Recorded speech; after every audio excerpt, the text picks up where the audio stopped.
Hola a todos, ya es martes y nos vamos con nuestra tercera clase de formación ciudadana en este repaso de la PDT. Así que hoy día vamos a trabajar el tema de las responsabilidades, problemas y desafíos que les corresponden a la ciudadanía y a la democracia en general. Va a ser bien variopinto, así que comencemos de inmediato.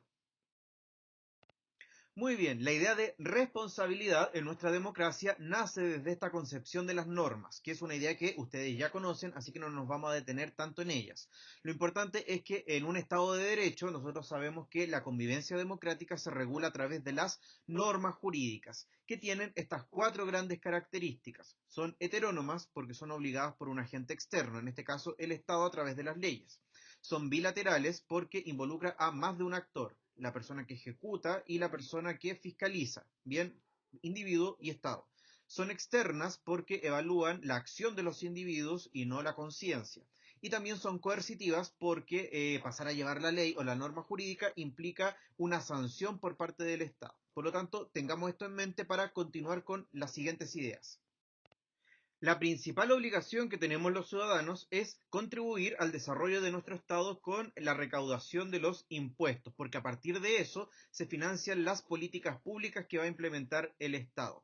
El organismo encargado de realizar esta recaudación es el Servicio de Impuestos Internos, bien, que tiene las misiones de recaudar los impuestos, supervisar el cumplimiento de las leyes tributarias, recibir y resolver también los reclamos tributarios y ejercer acciones de fiscalización y penalización para los delitos tributarios. En ciertas circunstancias podemos incurrir en actos de irresponsabilidad ciudadana en cuanto a estas obligaciones tributarias. Existen dos maneras: la elusión, que es la evitación del pago de impuestos aprovechando ley o vacíos legales, y también la evasión de impuestos, que es ya romper la norma y derechamente cometer el delito de no pagar impuestos. Por lo tanto, tenemos estos dos mecanismos.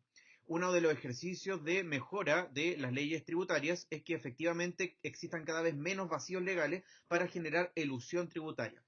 También otra discusión muy importante es respecto de las cantidades de impuestos que deberían pagar los ciudadanos. Una de las grandes discusiones para encaminarnos a un Estado que resguarde una mayor cantidad de derechos sociales para la población es que se tienen que subir los impuestos, porque más gasto social involucra también una mayor contribución por parte de las personas a través de estos impuestos. Y otra discusión también es qué tipo de impuestos deberían subirse. Tenemos varios tipos de impuestos. Por ejemplo, el IVA, que es el que pagamos todos cuando compramos productos, es un impuesto de carácter regresivo. Regresivo porque le afecta porcentualmente, proporcionalmente a la renta de la población más vulnerable. En cambio, la población con mejores ingresos, porcentualmente el pago del IVA es mínimo. En cambio, también tenemos otro tipo de impuestos como el impuesto a la renta, donde las personas que ganan mucho más tienen que pagar este impuesto. Por lo tanto, hay dos tipos de impuestos que son muy importantes acá y hay que decidir cuáles de ellos son los que se van a aumentar. Así que esas discusiones están en la palestra hoy. Otra responsabilidad ciudadana muy importante es el cuidado de los espacios y la infraestructura pública, puesto que es el espacio donde se producen las relaciones sociales y nos pertenecen a todos. Por lo tanto, es responsabilidad de todos su cuidado. Y en ese sentido, cuando hablamos de todos, no hablamos como una idea abstracta, sino que se concreta en las acciones que tienen los ciudadanos, las empresas y las instituciones del Estado, que deben hacerse responsables por este tema. Y cuidar los espacios no significa solamente mantener un buen aseo, sino que se traduce también en cuidados que son mucho mayores. Por ejemplo, evitar la destrucción de la infraestructura pública en distintos contextos, pero sobre todo en los que involucran a la ciudadanía, ya sea la violencia criminal, delictual o la que se produce también en las protestas o manifestaciones. Bien, esa es una responsabilidad. También la falta de aseo y cuidado que cometen los ciudadanos o también los municipios que de alguna manera descuidan esta actividad, pero también en términos como de actores que tienen una mayor capacidad de poder, la contaminación que generan las empresas también es un foco de preocupación muy importante si queremos ser un país con desarrollo sustentable. Y también la responsabilidad del Estado en generar una correcta planificación territorial y urbana y también generar el derecho a un cuidado del medio ambiente resguardado para toda la ciudadanía. Por lo tanto, ahí todos los actores involucrados deben ejercer su parte para conseguir este objetivo. Primera pregunta, relacionada con los derechos y los deberes ciudadanos. Recuerden que estas preguntas ustedes pueden ver su resolución en la guía. Segunda pregunta, relacionada con el uso de los espacios públicos. Analicen, revisen y recuerden contestar primero lo que ustedes saben y luego contrastarla con la información que aparece en la guía. Y si tienen dudas, recuerden que también pueden consultarla en nuestra sesión de los días jueves. Como segundo tema, vamos a revisar los desafíos de nuestra democracia, que como ustedes saben está basada en la Constitución del año 1980 que se generó en dictadura y que recibió también muy importantes modificaciones durante el gobierno de Ricardo Lagos en el año 2005, donde se eliminan algunos temas que tienen que ver con el tutelaje democrático que había dejado la dictadura y que hoy día comienza a terminar con la redacción de una nueva constitución que se prevé que esté lista en 2 años más. Ahora bien, el objetivo de revisar estos desafíos es obviar esta idea de que la democracia pasa también por mejorarla a través de la Constitución. Eso ya lo sabemos. Vamos a revisar el funcionamiento desde una idea mucho más desde lo cotidiano, desde lo más concreto. Bien, ya sabemos que la Constitución debe modificarse para generar mejora a la democracia. ¿Ya? El primer problema que nos queda muy en evidencia con el estallido social y con el plebiscito del día domingo es la baja representatividad que genera el mundo político hacia la ciudadanía. Y eso no es una idea abstracta, sino que se concreta en eventos bastante visibles, como la baja participación en las elecciones, que mejoró un poco este domingo, pero no supera el 60% de la participación con esto del voto voluntario. Las encuestas de valoración que también valoran negativamente a los políticos y a los partidos políticos y a las instituciones públicas también, como carabineros, para qué decir, y el aumento de las movilizaciones sociales son una evidencia de todas estas ideas, que reflejan una falta de confianza en el mundo político y una alta desaprobación a los partidos políticos y los políticos como individuos, porque no ven que representen los intereses ciudadanos, sino que más bien representan intereses muy particulares, sectoriales o hasta empresariales. Aquí ustedes pueden ver un gráfico con la evolución en la participación de las elecciones en nuestro país, que tuvo su punto cúlmine con el plebiscito y la elección de Patricio Elwin, pero que la tendencia muestra una clara baja y un descenso constante. Las únicas alzas que se presentan generalmente son en la segunda vuelta electoral de presidente, que son más masivas, pero en general la tendencia es a la baja. Aquí ustedes pueden ver otro estudio que habla acerca de las confianzas en las instituciones públicas elaborado por la Universidad Diego Portales.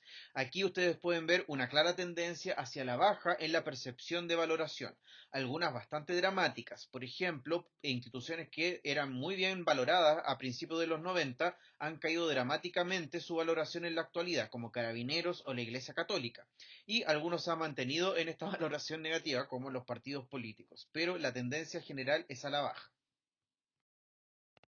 Esta baja representatividad es particularmente evidente en la población juvenil, que es otro de los grandes desafíos de nuestra democracia, cómo conquistar que los jóvenes se interesen en la actividad política.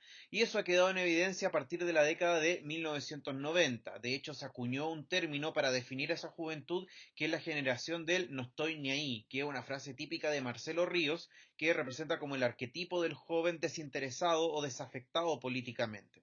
En ese sentido, se ha quedado en evidencia que la baja participación electoral es especialmente profunda en la población joven, pero que sin embargo se ha demostrado una paradoja al respecto, puesto que hay una baja participación en las elecciones, pero hay una alta convocatoria de la población juvenil en otras instancias, como por ejemplo las campañas o las movilizaciones sociales. Y por lo tanto deberíamos decir que en la actualidad son igualmente válidas y caminos de representación política las formas convencionales y las formas no convencionales de participación. Las formas convencionales, como los partidos políticos, los sindicatos o las elecciones, como a través del voto, que son estructuras permanentes, que están en la institucionalidad. En cambio, los movimientos sociales o las campañas son más bien circunstancias temporales y esas son instancias en las cuales los jóvenes se han interesado más en la actualidad. Y este otro desafío lo esbozamos en la clase anterior. Los medios de comunicación son también un desafío de nuestra democracia, puesto que tienen el rol de cumplir el derecho a la libertad de expresión, el acceso democrático a la información y la fiscalización de las autoridades públicas. Recuerden la premisa de que la prensa es casi el cuarto poder del Estado. Sin embargo, en nuestro país el gran desafío que tenemos es la concentración de la propiedad de los medios de comunicación, lo que hace que finalmente la entrega de esta información esté totalmente permeada por intereses económicos o por ciertas visiones ideológicas que predominan en estos medios principales. Ahí en la imagen ustedes pueden ver cómo los principales medios de comunicación tradicionales están concentrados en dos grandes grupos de poder, los de la familia Sayé y los de la familia Edwards. Bien, por lo tanto es evidente la concentración. Sin embargo, en la actualidad han surgido medios a través de los cuales podemos ver una participación más local y transversal de la ciudadanía, pero que no tienen el mismo impacto que los grandes medios de comunicación, que son por ejemplo radios locales, diarios locales, pero también el uso de Internet que permite democratizar el acceso a la información, pero con los problemas que ustedes ya conocen. Esa información está totalmente desregulada y no es sometida a crítica por parte de nadie, simplemente está ahí disponible. Así que el problema de los medios de comunicación y de cómo se regula su posesión o la regulación en Internet es un desafío actual. La transparencia y la probidad son un desafío para nuestra democracia a raíz de los últimos casos de corrupción que hemos visto en el último tiempo. En ese sentido, Chile, que se había considerado un país transparente en comparación a la región latinoamericana, se ha visto también envuelto en algunos casos de corrupción y de falta de transparencia. Por lo tanto, acceder a la información pública de manera transparente, de manera abierta, es un desafío bastante relevante. En este plano hay tres leyes que son muy relevantes. La primera de ellas es la ley 20.285, que es la ley de transparencia, que habilita a cualquier ciudadano o persona natural o jurídica a solicitar información pública si es que así lo necesita o si así lo desea, y los organismos públicos están obligados a poder dar este tipo de información de manera transparente y de manera también gratuita y de manera expedita. Otra ley bastante relevante es la ley del lobby, la ley 20.730, que establece la transparencia entre las autoridades públicas y las reuniones que ellos puedan llevar a cabo con grupos de intereses ciudadanos o de grupos particulares. Así podemos saber quiénes son realmente los que influencian las decisiones de los políticos o de los funcionarios públicos. Y finalmente la ley del año 2017, la ley 19.884, que regula el financiamiento de los procesos electorales y el gasto que se hace en las campañas políticas, para que también nosotros tengamos conocimiento de quiénes son los que financian a nuestros políticos en nuestro país. Pregunta número 3. La pregunta lógica relacionada con la desconfianza en el mundo político, que se traduce particularmente en nuestro Parlamento, en nuestra Cámara de Diputados y en el Senado. Revísenla bien, contesten la pregunta y luego cotéjenla con la información de la guía. En esta tercera parte vamos a revisar desafíos sociales que nos involucran a todos como conjunto social, aunque el Estado claramente tiene un rol fundamental. Y estos desafíos son la pobreza y la desigualdad. Como ustedes ya saben, en Chile se instala un modelo neoliberal desde la dictadura de Augusto Pinochet, que se mantiene, que está como una continuidad en los gobiernos de la concertación y los gobiernos democráticos. Sin embargo, el modelo neoliberal ha recibido algunos cuestionamientos en el último tiempo. Pero a raíz de esto también tenemos que relevar aquellos elementos que son positivos como también los que son negativos. En un plano positivo hemos tenido un gran crecimiento económico como país y eso no lo podemos negar. También como elemento positivo podemos agregar que las condiciones de pobreza en nuestro país se han reducido en el último tiempo. Es decir, menos chilenos son pobres en la actualidad y eso también es producto de las políticas económicas. Sin embargo, también persiste en la actualidad un gran problema, que es el aumento de las brechas de ingreso de nuestro país, aumentando la desigualdad. Y por lo tanto tenemos que tener esta mirada crítica del modelo neoliberal en sus elementos positivos como en sus elementos negativos. La pobreza y la desigualdad en nuestro país son temáticas que el Estado trabaja a raíz del Ministerio del Desarrollo Social, que a través de sus dos instrumentos, la encuesta CACEN y el registro social de hogares, realiza una identificación de la población vulnerable y de un seguimiento también para ver si es que sus condiciones materiales van variando a lo largo del tiempo o mejorando. En ese sentido, uno de los mecanismos más fáciles de poder identificar a la población pobre y la población que vive bajo la línea de la pobreza extrema es la relación que tienen sus ingresos con la canasta básica de alimentos, que es un indicador muy sencillo que se puede establecer. Y ahí ustedes pueden revisar en el cuadro el desglose de cómo se realiza esta definición. Sin embargo, en el último tiempo hemos definido la pobreza como una realidad multidimensional. Por lo tanto, vincularla netamente a un cálculo matemático entre el ingreso de la familia versus la comparativa con la canasta básica de alimentos es una medición un tanto simplista. Por lo tanto, en el último tiempo se han organizado algunos indicadores que evalúan la multidimensionalidad de la pobreza y que involucran elementos tales como el acceso a la educación y la salud, el transporte, la ubicación de la vivienda, la materialidad de la vivienda, la composición de la familia o también condiciones vulnerables, como por ejemplo el nivel educativo de los padres, el acceso a educación por parte de los hijos, situaciones de violencia intrafamiliar, etcétera. Por lo tanto, hay que identificar a la pobreza como un concepto multidimensional.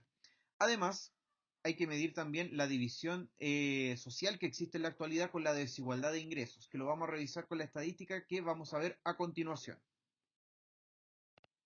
Ahí ustedes pueden ver el cálculo de los indicadores de la línea de pobreza, la línea azul, y la línea de pobreza extrema, la línea roja, en función del cálculo por la cantidad de integrantes de los grupos familiares. Así, por ejemplo, una persona única, individual que vive sola, vamos a definirla como pobre si es que gana menos de 155.000 y fracción, o pobre extrema si es que gana menos de 103.000.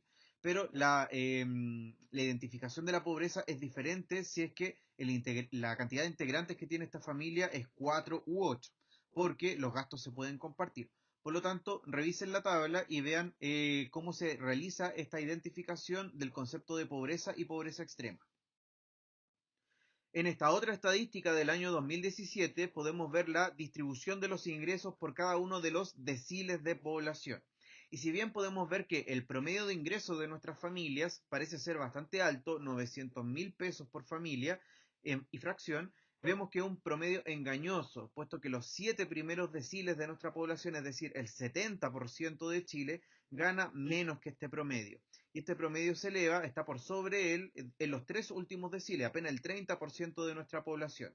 Y si somos más estrictos todavía, el único decil que se escapa lejos de este promedio es el último decil, la población que gana mucho más en nuestro país. Y si hiciéramos el desglose todavía más en detalle, veríamos que el último percentil es el que desordena todo el promedio de nuestro país. Por lo tanto, la distribución de la riqueza en Chile es un gran desafío.